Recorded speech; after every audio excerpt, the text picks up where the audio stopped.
അതുകൊണ്ടാണ് പറഞ്ഞ അയാൾ കഥ എഴുതുകയായിരുന്നു. അദ്ദേഹം കഥ എഴുതാൻ വീണ്ടും പോകും.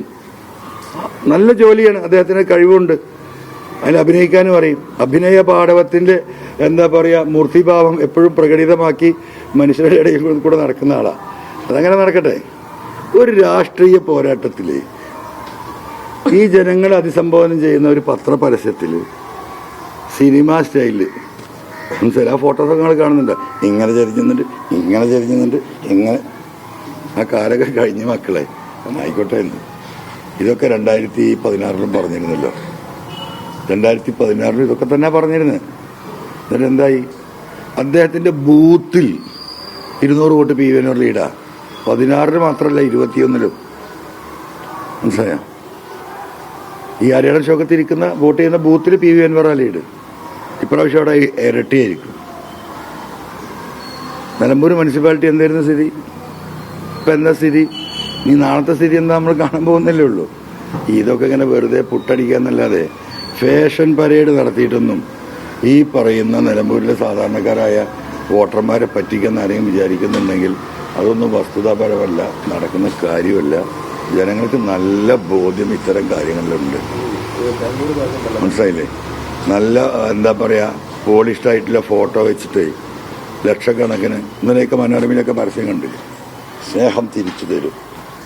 എന്ത് സ്നേഹം? ആർക്ക് സ്നേഹം? എന്തൊരു വളിപ്പാണ് ആ പോസ്റ്റർ. ഒരു രാഷ്ട്രീയമായി എഴുതിയിട്ടുണ്ടോ? ഞാനും പത്രത്തിൽ പരസ്യം കൊടുത്തല്ലോ.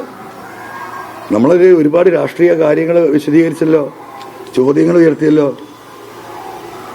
കൂടെയുണ്ടാവും, തന്നാൽ സ്നേഹം തിരിച്ചു തരും. സിനിമയിലൊക്കെ ഡയലോഗ് ഉണ്ടല്ലോ, ഒന്ന് ആലോചിച്ചോക്കുകൾ.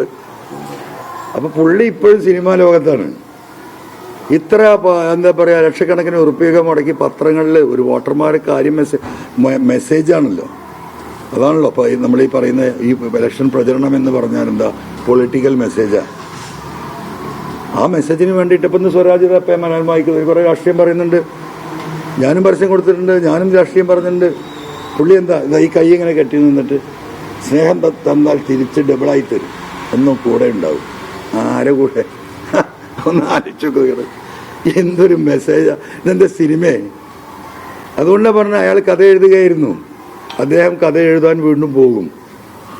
നല്ല ജോലിയാണ്, അദ്ദേഹത്തിന് കഴിവുണ്ട്, അതിൽ അഭിനയിക്കാനും അറിയും. അഭിനയ പാടവത്തിൻ്റെ എന്താ പറയുക മൂർത്തിഭാവം എപ്പോഴും പ്രകടിതമാക്കി മനുഷ്യരുടെ ഇടയിൽ കൂടെ നടക്കുന്ന ആളാണ്.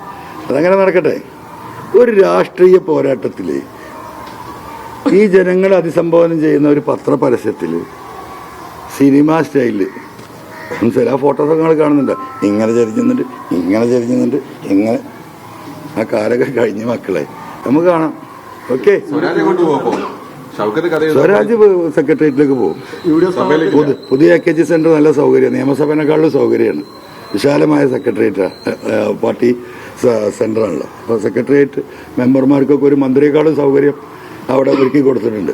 അതെന്തായാലും പിണറായി സത്തിന് ആൾക്കാർ ആ കാര്യത്തിൽ പൈസയൊക്കെ കൊടുത്ത ആരാ നമുക്കറിയാലോ. ഇപ്പോൾ പാർട്ട്ണർ ആരാ? അദാനിയാണ്. അപ്പോൾ മുഖ്യമന്ത്രിയെക്കാളും സൗകര്യം, അല്ലെങ്കിൽ മുഖ്യമന്ത്രിയോളം സൗകര്യം ഓരോ മുറികളും സെക്രട്ടേറിയറ്റ് മെമ്പർമാർക്ക് കൊടുത്തിട്ടുണ്ട്. അപ്പോൾ പുള്ളിക്ക് ബുദ്ധിമുട്ടൊന്നും വരില്ല. ആർക്ക്? സ്വരാജിന്. അതിലേറെ സൗകര്യത്തിൽ അദ്ദേഹത്തിന് അവിടെ ഇരിക്കാനുള്ള സൗകര്യം ഉണ്ട്. നിയമസഭയിലേക്കും പോകും. എന്ത് സംശയം? എന്താ സംശയം? പി വി എൻവർ ഒറ്റക്കല്ല നിയമസഭയിലേക്ക് പോകുന്നത്. സത്യപ്രതിജ്ഞ ചെയ്യാൻ പോകുന്ന നിലമ്പൂരിലെ ആയിരക്കണക്കിന് ആളുമായിട്ടാണ്. ഇന്നലെ ഞങ്ങൾ ചർച്ച ചെയ്തതാ വൈകുന്നേരം. ആയിരക്കണക്കിന് ആളുമായിട്ട്. ചിലപ്പോൾ ഞങ്ങൾ കാൽനടയായിട്ട് ഒരാഴ്ച എടുത്തിട്ടായിരിക്കും പോവുക. അല്ലല്ല, അങ്ങനെ ആലോചിക്കുന്നുണ്ട്. ജനങ്ങളെയും കൂട്ടിയിട്ട്.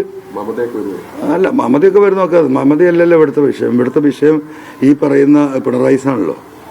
സത്യപ്രതിജ്ഞ ചെയ്യാൻ ഞങ്ങൾ നിലമ്പൂരിൽ ജനങ്ങളെയും കൂട്ടിയിട്ട് ചിലപ്പോൾ നടന്നു പോകും. അല്ല, അങ്ങനെ ആലോചിക്കുന്നുണ്ടെന്ന്. നിങ്ങൾ ചിരിക്കൊന്നും വേണ്ട, മനസ്സിലായില്ലേ? ഇത് സംഭവിക്കുള്ളൂ. നമുക്ക് കാണാം. അമിതമായ ആത്മവിശ്വാസം. അമിതമായല്ല, അത് ആത്മവിശ്വാസമാണ്. അതാ ജനങ്ങളെ എനിക്കറിയുന്നതുകൊണ്ടുള്ള ആത്മവിശ്വാസമാണ്. ആ ജനങ്ങൾക്ക് എന്നെ അറിഞ്ഞിട്ടുണ്ട് പല ഘട്ടത്തിലും. ആ ആത്മവിശ്വാസമാണ്. മനസ്സിലായില്ലേ? ഇപ്പം വയനാട് പൊളിഞ്ഞ് തകർന്ന് തരിപ്പണായി കിടക്കുക. 2ാമത്തെ വർഷക്കാലം തുടങ്ങി. ഇന്നോ നാളെയോ ഇനിയും ദുരന്തം ഉണ്ടാകാൻ പോവാണ്. ഒരു കൊല്ലമായിട്ട് 776 കോടി ഉറുപ്പിക ഈ നാട്ടിലെ ജനങ്ങളെ. പ്രതിപക്ഷം അന്ന് ആകെ പറഞ്ഞെന്താ? ഇവിടെ ദുരിതാശ്വാസ നിധിക്ക് കിട്ടുന്ന പൈസ കൈമാറി പോകുന്നുണ്ട്, മറ്റേ വകമാറ്റി ചിലവാക്കുന്നുണ്ട്. അതുകൊണ്ട് പ്രത്യേക അക്കൗണ്ട് തുടങ്ങിയാൽ ജനങ്ങൾ സഹകരിക്കണം, അല്ലെങ്കിൽ സഹകരിക്കരുത്.